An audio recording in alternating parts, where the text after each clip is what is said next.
অন্তর্বর্তীকালীন সরকারকে স্বাগত জানিয়েছে দেশের ব্যবসায়ী সমাজ। সেই সঙ্গে তারা সরকারের প্রতি আহ্বান জানিয়েছেন যে দেশের আইন শৃঙ্খলা পরিস্থিতির উন্নতি ঘটিয়ে ব্যবসার স্বাভাবিক পরিবেশ ফিরিয়ে আনার। সেই সঙ্গে যারা অর্থ পাচার করেছে এবং দেশের আর্থিক খাতের বিশৃঙ্খলতার জন্য যারা দায়ী তাদেরকে দ্রুত শাস্তির আওতায় আনার। এই নতুন সরকারকে অভিনন্দন জানাই। প্রথম যে কাজটা দরকার সেটা হলো বাংলাদেশে সমাজকে স্থিতিশীল করা এবং আইন শৃঙ্খলা উন্নয়ন করে ইমিডিয়েটলি যে এই কাজটা করা উচিত। এর উপরে আর কোনো কাজ নাই এখন। তারপরে ওনারা এই যেই সব সমস্যার কথা আমি বললাম এগুলি যেন আইনের সমপ্রয়োগ হয়, আইনের অপপ্রয়োগের মাধ্যমে একজন একই আইনে শাস্তি পাইল আরেকজন একই আইনে ছাড়া পাইল, এইসব জিনিস তো আসে, কিন্তু এগুলি তো শুরু করতে হবে। বাট আপনাকে এটা বুঝতে এসেন্সিয়ালি এটা হলো রাজনৈতিক কাজ। এখন আপনি যখন অরাজনৈতিক সরকার থাকে ওনাদেরও একটা লিমিটেশন, এখন না বুঝলেও আপনি পরে বুঝবেন। কারণ এগুলি কিছু কিছু সাংবিধানিক সংস্কার করতে হবে, কিছু কিছু আইনের সংস্কার করতে হবে, কিছু কিছু প্রাতিষ্ঠানিক সংস্কার করতে হবে।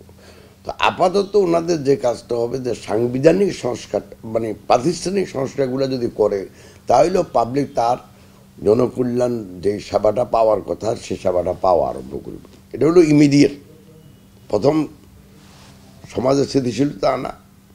2 নম্বর হলো প্রাতিষ্ঠানিক সংস্কারগুলো শুরু করা ইমিডিয়েটলি।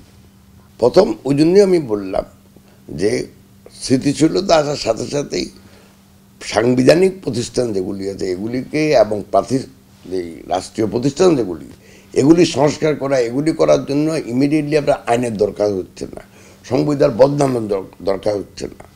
এগুলি করার পরে যখন মানুষ তার সেবা পাওয়া আরম্ভ করবে এবং একটা ভারসাম্য আসবে ক্ষমতার ব্যবহারে এবং ক্ষমতার ভোগে, তখন আপনি দেখবেন যে অন্য কাজগুলোতে হাত দেওয়া যাবে। তবে এসেন্সিয়ালি মনে রাখবেন যে সাংবিধানিক বলেন বা রাজনৈতিক সংস্কার বলেন এগুলির মূল কিন্তু রাজনীতি। এগুলি কিন্তু অতএব এগুলি যতক্ষণ পর্যন্ত আপনি বাংলাদেশে অবাধ সুষ্ঠু গ্রহণযোগ্য নির্বাচনের মাধ্যমে একটা জনপ্রতিনিধিত্বশীল সরকার গঠন না করতে পারেন ততক্ষণ পর্যন্ত সব কিছু আশা করাটা বাতুলতা মাত্র।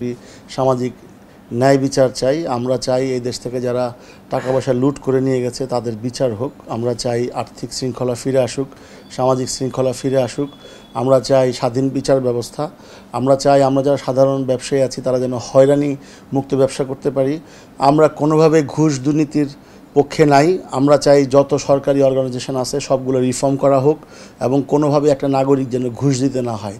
আমরা রেস্তোরাঁ মালিক সমিতি বহুদিন থেকেই বলে আসছি যে সরকারের সিস্টেমে যে প্রবলেমগুলো আছে, যে সিস্টেমের কারণে আমাদেরকে বাধ্য করা হয় দুর্নীতির সাথে যুক্ত হওয়ার জন্য, যেই সিস্টেমের কারণে আমরা নানানভাবে অবহেলিত এবং নানানভাবে আমরা নির্যাতিত দীর্ঘ সময় ধরে, সেই সিস্টেমগুলোর আমরা অবসান চাই। আমরা চাই একটি সুন্দর আগামী বাংলাদেশ, যে বাংলাদেশের কোনো ন্যায়ের ভিত্তিতে সমস্ত কিছু রচিত হবে, যেই বাংলাদেশে আমরা ন্যায় বিচার পাবো, যেই বাংলাদেশ সারা পৃথিবীতে মাথা উঁচু করে দাঁড়াতে পারবে, যেই বাংলাদেশ থাকবে দুর্নীতিমুক্ত, শোষণমুক্ত। তো আমরা কোনোভাবে হানাহানি এর মধ্যে পক্ষপাতিত্ব নই।